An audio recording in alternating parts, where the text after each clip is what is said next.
2026 FIFA world కప్లో defending champion Argentina తన తొలి మ్యాచ్లో అల్జీరియాను 3-0తో చిత్తు చేస్తుంది.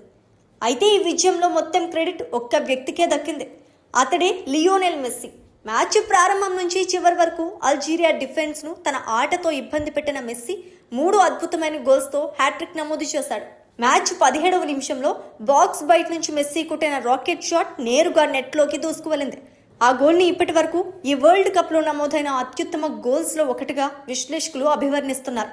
ఆ ఒక్క షాట్తోనే స్టేడియం మొత్తం కేరింతలతో మారుమోగిపోయింది.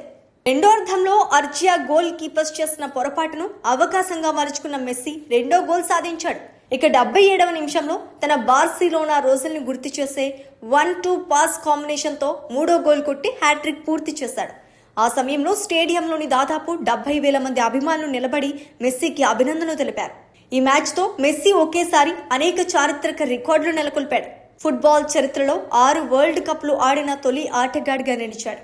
అంతేకాదు ఇది అతని 200వ అంతర్జాతీయ మ్యాచ్ కూడా. ప్రపంచ ఫుట్బాల్ చరిత్రలో 200 అంతర్జాతీయ మ్యాచ్లు ఆడిన అతి కొద్ది మంది ఆటగాళ్ల జాబితాలో కూడా చోటు సంపాదించాడు. అంతేకాదు ఈ హ్యాట్రిక్తో వరల్డ్ కప్ గోల్స్ సంఖ్యలో జర్మనీ దిగ్గజం మిరోస్లావ్ క్లోజ్ పేరిట ఉన్న 16 గోల్స్ రికార్డును సమం చేశాడు.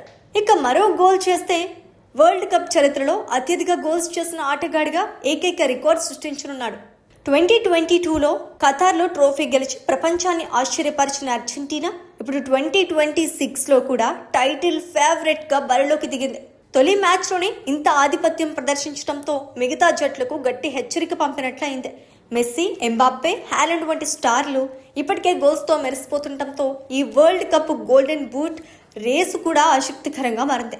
ఇప్పటికే 8 బ్యాలన్ డి ఓర్ అవార్డులు, ఒక వరల్డ్ కప్, అనేక రికార్డులు తన ఖాతాలో వేసుకున్న మెస్సీ ఇంకా కొత్త చరిత్రలు రాస్తూనే ఉన్నాడు.